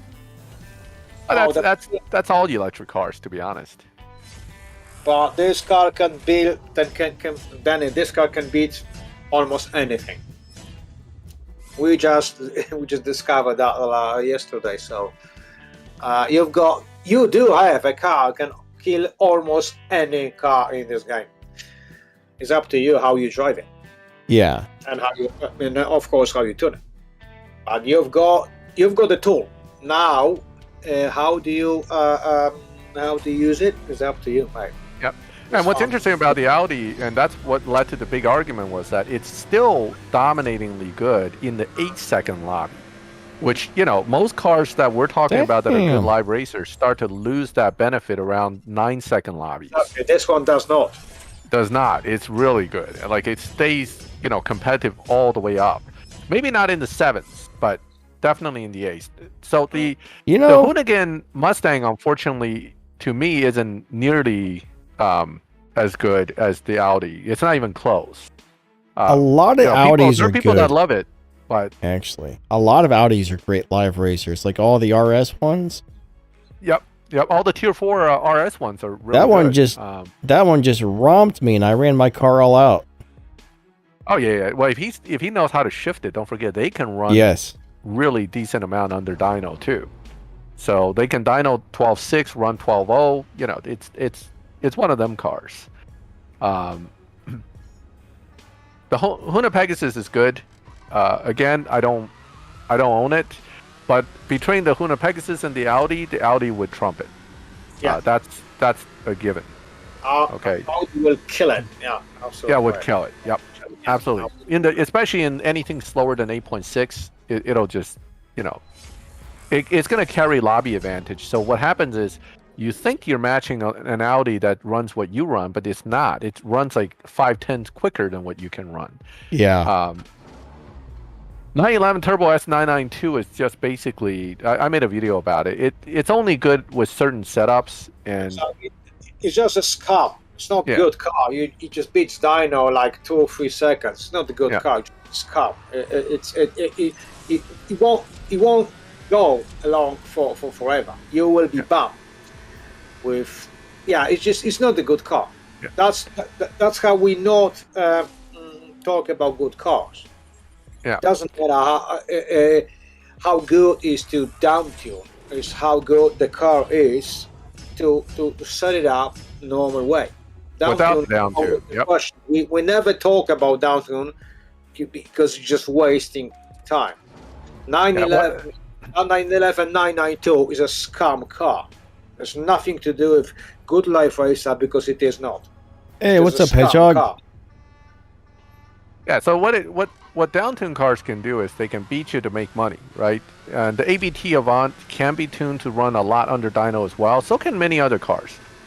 If we're just talking about beating dyno, then we're changing the dynamic. I would say about 80% of the cars in the game can be tuned to beat dyno in some form. Okay, you'll carry like no evo in many cases or very little, and then sometimes it doesn't beat dyno by much. Right, and some don't beat dyno. To me, if you don't beat by half a second, I don't consider that a beating dyno car. That's just a car that beats dyno a little bit. But a true dyno beater, in my opinion, is something that can do at least half a second to a second under dyno, based on a tune. And then you have crazy car like the Tuatara that can beat it by like 6-7 seconds. There was at one time a really obnoxious tune with the Regera that beat dyno by 19 seconds. But that's no longer the case. But yeah, you know, that was probably the record as far as I know of beating dyno, was 19 seconds. Of course it's dynoed at 25 seconds or something stupid, but that's where dyno beaters can be interesting but not really useful, because the computer will pick that up and kick you within a few races. And guys that are able to do that over time with the 992, one is they may have multiple ones. Another way to do that is what they do is, you know, they reset the car. But nowadays resetting's nearly impossible too. So once you kill the car, it's very hard to reset. Takes forever. Yeah. So it's not even worth doing that anymore. That's why you see me guys running these crazy slow runs sometimes, because I want to make sure my car doesn't get pushed, because it sucks trying to get them back these days. Yeah, next PC car. Oh yeah, Nature Boy might be right. I think it is the Dodge Challenger Super Stock. Someone just asked about Nevera. I have no clue about this car. It's electric. Is this one of the green ones, isn't it? The new ones. Yeah, it's one of the electrics. Nevera, much like the VW, I think. Max, if I may, from the live racing point of view, I have to really push to win against. So I'm not saying, because I don't have this car because it's paid. I cannot tell is any good or is any bad. But I made a video about that one. I don't remember much about it. It can be very, very good. It can be good. I have no details because I don't own this car. The Nevera? It could be very good. Yeah, the green one. Yeah. Right. Let me jump on Nitro's account and take a look at it. Maybe I can give you guys a little. Very good. Of course, if you can, launch it properly, it could be a very good car. Yeah. Numbers-wise, I think it is decent. From my experience, it could be very fast. It could be. I haven't had much problem with them in live, but that could be because people are not driving it properly. Yeah. So one thing is, everybody looks at the max runtime of these cars. Okay, so yes, it can run a 6.930, but the Solus GT runs 6.69 or 7. So the issue is, if you're only looking at maxed out cars in Tier 5, you're always going to have to keep chasing the next fastest car in that group. They're going to leave the game. Yeah, it's never going to end. And Natural Motion knows that. That's why they're introducing a new fastest car almost every 2-3 seasons. They know what they're doing. So, you know, I remember there was a time where I would be like, man, I got the very fastest car in the game. This is amazing. Then, like, a month and a half later, it was no longer the fastest. And I'm like, man, that sucks. And I did it again, and then I did it again. I'm like, you know what? I don't care about the fastest car anymore. Yep, they did that. You know, Natural Motion also figured out that that's where they can make good money, is if they keep introducing new fastest car, people tend to chase it. And it's usually a flash car. Okay, they want you to spend money. It's not going to be just some free car that you're going to get, unless they screw up somewhere. They charge you $20 for the car and $9,000 for the parts. Yeah, well, hey, that's how it works, right? You gotta pay to play, or at least according to Natural Motion, you gotta pay a lot. And that's kind of always the thing here, is that you control how much you spend. And a little bit of self-control can go a long way in this. Yes. See, that's I one thing, though, is see the Navara. some people get actually addicted to spending money on these games. It's almost like a gambling problem. And some people get that, like opening crates. Some people will sit there and just keep buying keys over and over to get what they want. It's like an addiction, which kind of sucks, but... It is an addiction. It absolutely is. It's designed just like a slot machine. Yes. Just is. Yeah, you know who started that though? I think that the whole idea came from the Japanese, so you could blame them for it. Yeah, someone came up with a gotcha. They call it gotcha. I mean, gotcha. Right there, that tells you we gotcha. That just the name of it tells you that they're out to get you because they gotcha. They gotcha. I mean, that's pretty like bold just to come out and call it the gotcha, right? I'm sure in Japanese or whoever country that first invented it, maybe it doesn't mean that, but yeah, that's possible. I don't know it. But yeah, you got exactly. a point there. If they're gonna get you with this, you better be careful going in. Yes. So, all right. So I'm tweaking the Navara right now, and the numbers look excellent. Again, do you actually have one of those, or just using Nitro's account? Though I'm on Nitro's account right now, looking at it. Okay. I don't own it. I didn't buy it. This car is good. It's Just is. it's Full good. stop. It's good. It's a VW Electric R level. You know, same kind of numbers. Like I said, it could be if you can master the launch. It's like the van. Even Bautista is not that bad, but you have to master the launch, which is the toughest part, in my opinion. That's the tricky part.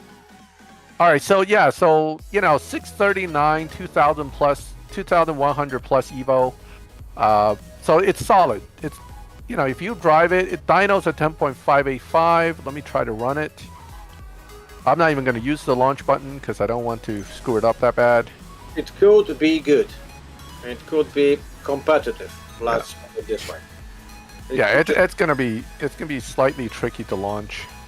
Yeah, but it does well. It does well if you know how to drive and how to tune it. It does well.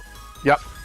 All right, so it has a 0 RPM drop on perfect launch, and it looks like. Oh, that wasn't perfect enough. You know what? Hold on. Justin had a cool idea, man. He wished there was a way to split the screen 3 ways. I just got a 10th under dyno on a semi-lousy shift pattern, so...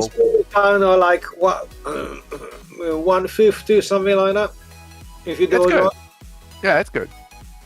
10.58 dyno, it ran at 10.44, so you can't complain about that. No. And let's be honest, not many electric cars these days in the game can do that. So, as a car, it's not bad. No. I mean, the VW, right? The VW Electric R, I used it. Oh, so we are not seeing my screen because Denny and I didn't have time to set it up today. We got on and we were talking about it. He's like, well, I got to start in 3 minutes. I go, well, let's forget it. I forgot. We'll set up the screen next time. I was like, oh, wait. I was like, yeah, I can do that in a couple minutes. Then I forgot Max has to stream it to Discord. Then I got to create a window, then resize it. Yeah. I forgot it's a lot more work than you think. It would probably take a good 10, 15 minutes to get that all set up. But, yeah, someone says it would be cool if we could see all 3 people screen at the same time. That's something we could probably actually do. Only problem is it would be 3 really small screens. That'll be kind of hard to watch on YouTube. They would be so small if you're watching on a phone or something. You might not be able to see any of them very well. Yeah, I mean, like the VW Electric R, right? I have a basic tune on it, and it's solid. It's 2200 plus Evo. It's not a good car. Yeah, so it's a solid car, but it's hard to launch. I mean, I really hate launching it. Yes. And you have to, same thing, you got to get a 0 RPM drop on that car to make it run right. Mm-hmm. True. So, I'm challenging someone, but they didn't accept. Okay, let me challenge the electric. Okay, so you guys can't see it, but I'm gonna verbally run it through for you. I'm challenging a super van with my electric R. So now the question is, who messes up their launch more, and then we'll see who can win. It kind of sucks when the car is so dependent on a good launch. Like, the problem is you got to let go of the gas at just the right time and hit the launch button at just the right time. It makes it hard. Yeah. Because they're really tough to launch. I mean... Oh, absolutely, yeah. To me, it's just 50-50. That's yes. not good enough. Yeah, so he just crushed me with a 10.3 run on my 10.5 run. But the sad truth is my dyno's a 10.0. I should be running 9.9. You see, that's why we do not use electric That's car. why I don't use this. Yep, I just don't like the launch. It really bothers me. Just don't want to lose. Yeah, I guess the electric cars do tend to launch really strange. No, they all They're just good. really sensitive. They all good. As long as you can master the launch, they all good. Honestly, they almost all good. The problem is, it's sort of 50-50. So if you're a swapper, fantastic. Yeah. Because you just can build the car, and you know, the first time you're gonna win, the second time you're gonna lose. That's great. Thank you so much for the donation. You are awesome. If you try to use Bud. an electric car, I know the new ones in life. Sorry, I wouldn't. Yeah, it's in live. It's just not consistent enough. Yeah, That's my issue with it. Exactly. I just cannot get that consistency. I cannot get 9 of 10 perfect launches, which I hate, sort of speak. So that's why they just don't work for me. I'm not saying they're bad. You master it. You're better than me. Here we go. Hedgehog, thank you, buddy. The second run, I got the RPM drop, and I was, well ahead. I slowed down. I beat the super van, but he ran a 10.5 this time, so he probably screwed up. This is why, again, to Millen's point, why I don't want to live race the electric cars. I don't like to have to worry about that chance of adding to my chance of losing. Okay, now, Odom asked a very good question, but it's hard to explain, so I'm going to try to say it as simply as possible. The short answer to your question, yes, lobbies have ranges. The complicated end of that question is, what exactly is the range, and what can your car get away with? Okay, and Millen and I know this because we do this all the time with our what I call lobby advantage cars. So yes, let's just say 10.000 is a lobby. It's actually probably 9.999 or something. But the reality is the car you use can get into that lobby either at the 10 dyno, or in some cases as low as 9.58, depending on the car. So this is where having a lobby range is important, because it tells you what kind of opponents you expect to get. But then at the same time, if you know how to tune things and you have the right car, you can have a car that's not even close to that lobby time and still end up in that lobby. And then there's how you run it. That's the next part. So few things you got to consider. But yes, there are lobby ranges. The short answer is that. Of course they are, yeah. Adam, that's the knowledge we do cherish the most. Watch the slowest you can go, and you can still be in the same lobby. And then, takes time, takes years of knowledge, and then trust me, hours of testing. And it's not. This is very hard question to ask. Max is absolutely right. You cannot tell these days what the lobby is, what the edge is. We just work with it, and we discuss in our chart, and we just adjust our cars to it and try to find the best ratio to get one of those. So there is no simple answer. Just does not exist. Just does not exist. Sorry. William D, basically, if you can find a car that wins without beating the dyno time, the game won't take it and push it into the next lobby over and over and over. But you also don't want to run faster than the lobby either. If you're like in the 12-4 lobby, you want to try and tune the car to 12.4 and make it run 12.4. You don't want to beat 12.4, basically. You can if your car actually dynos a lot faster than 12.4 though, and you're in that lobby. Let's say you have a 12.0 car that's in 12.4. You can get away with running 12.2s in there without bumping yourself, but not repeatedly. Yeah. Okay, so the way the game works is that it tracks the amount you're, quote, beating dyno by, but also exactly what you're running on average. So between the two is why we keep saying just run the lobby time and win, but try to win. I mean, obviously, if I have to run 12.3 to win, I'm going to run 12.3. But I don't want to do 12.0s repeatedly because then I'll end up in 12.0 lobby instead. I would say if you just win 2 or 3 times more than 20% of your dyno, not the lobby time. That's the big difference. Yeah. Dyno time, you're gonna be bumped. Full stop. You just will. Yeah. Like I said, dyno, not the lobby, because there's lobby advantage in here as well. So that's Max. This is the thing most people have no idea, and then we never talk about that.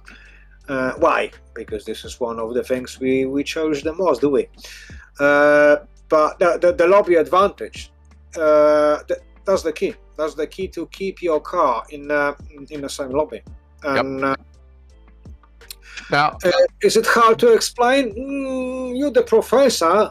It's your I can explain it. It's not. I don't think it's hard to explain. It's easy to understand once you understand what you're talking about.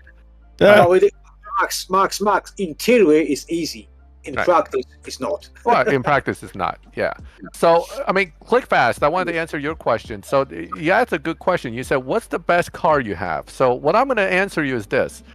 The way I categorize is, what's the best car I have for blank? Okay, I have a best car for making RP. That's the McLaren F1. I have a best car for the 10.2 to 10.4 lobby. I have the best car for 10.6 to 10.8 lobby. So you see what I'm saying here. I have a best car for each specific requirement, but I don't look at any car as, quote, the best car in the game, because that doesn't happen. There is no best car in the game. Max? Not from our perspective, Max. But not from our perspective. Not from my perspective, I should say. I just realized something. The fastest car in the game is easy to quantify, but not the best car. That's a very difficult thing to quantify. Exactly.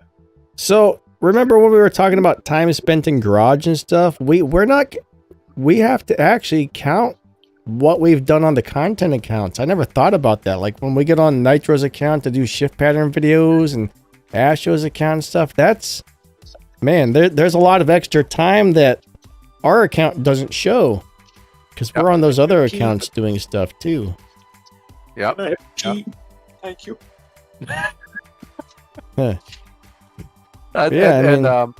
So William Tipton, one of the things I noticed, and I'm going to throw this out there since you're mentioning it, if you're running off lobby times, whether it's slower or faster, and you start seeing nothing but bots, that's actually a sign that you're between lobbies, meaning the computer's trying to figure out where to put you.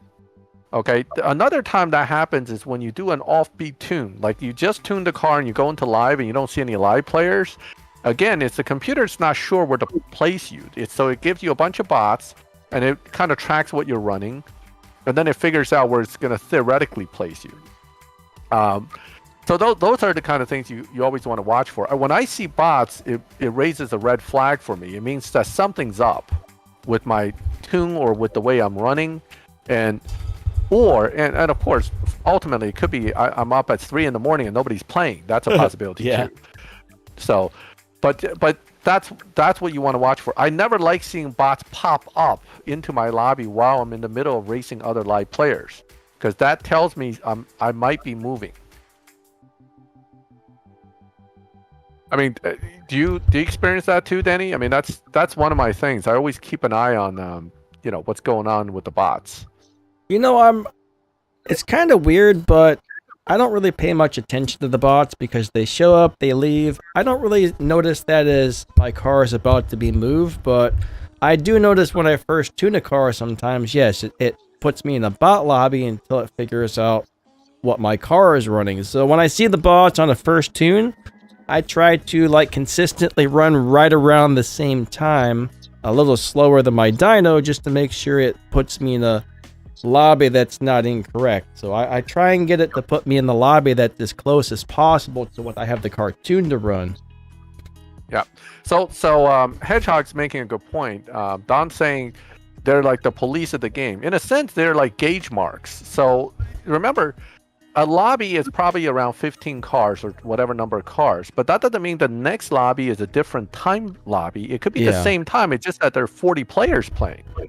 But the way I call it a chain, right? So the one end of the lobby is going to be the guy who's been running the fastest. And the other end of the lobby is the guys that are running the slowest, but they're all within the range. So 10.2 to 10.4, for example. So you have guys running 10.2, 10.1s on the one end, and then 10.4 to 10.6 on the other end. The computer tried to line you up approximately with other players that are similar to you. That's the way the developers want it. They want you to run people that are like you. So when you see the bots, it doesn't mean you're moving to a complete different lobby. It could just be moving from a faster end of the lobby to a slower end, or a slower end to the faster end. And what I do, and what Dave just mentioned too, is yes, you should run the bots and run them and just barely beat them to hopefully keep them from bumping you in the wrong direction. Okay. And yes, bots are easy to win keys. Bots are easy to win to build some cash. So that's a good thing. They're just not good for RP, but. So it's not a bad thing. It's just that you need to be aware when you see them what might be happening in the game. So that's really the key there. But yes, there is a cap to lobby advantage, but it's a car dependent thing.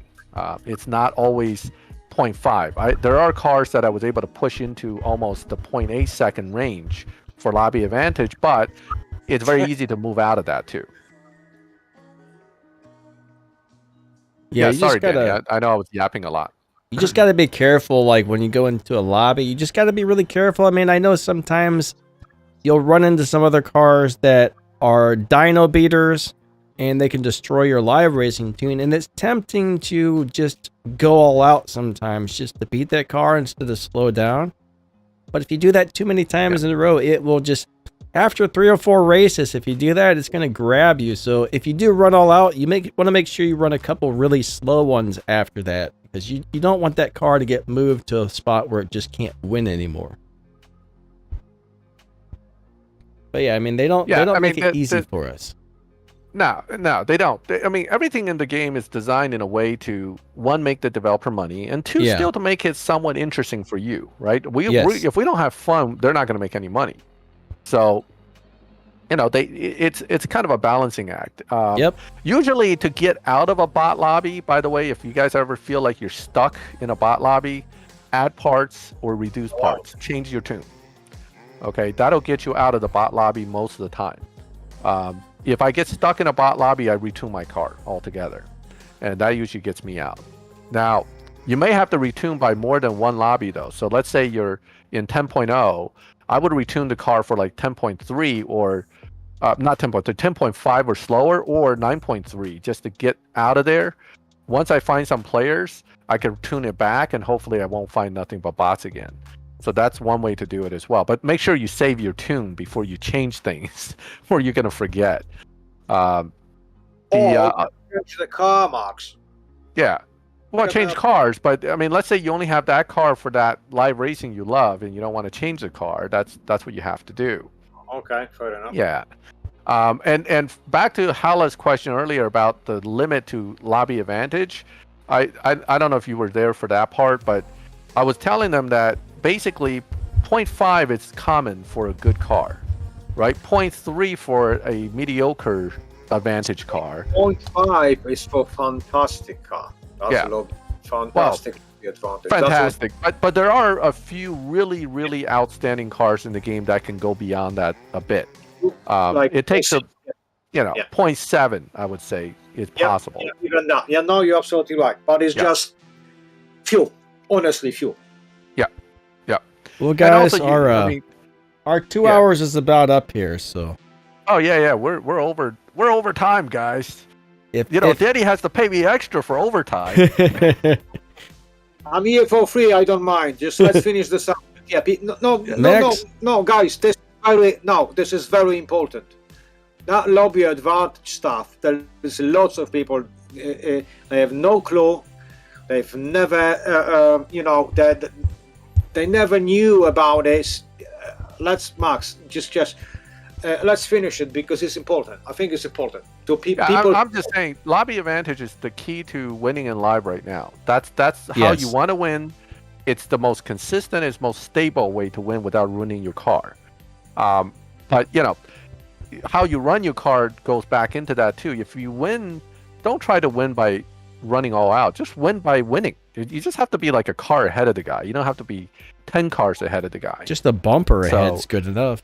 Yeah, bumper ahead, but that's hard. I've lost quite a few races trying to do bumper ahead. Me too. But that's all you need. But so Melon, I think that kind of covers the lobby advantage. It's a way of tuning to get high enough evo, a low enough performance point to be at an advantage in a particular time bracket. That's the simplest definition I can give for it. Mm-hmm. And that's the best way right now to run the bracket racing in this game. Mm-hmm. Fantastic. That's right. Yeah, absolutely. That explains everything. Just let the newcomers why we do slow down, because this is they keep confusing new people. Why we slow down? And I just had that conversation Reddit, and some say, you think I'm just too slow for you, so just disrespect me. No, I'm not. I'm not trying to be rude. I'm trying to protect me. It's not about you. Yeah, but Max, new people wouldn't know that. Why no, would they they? wouldn't. No. They just wouldn't. I know they are sort of things we do know. We take it for granted, but for newcomers, I'm sorry, they just don't.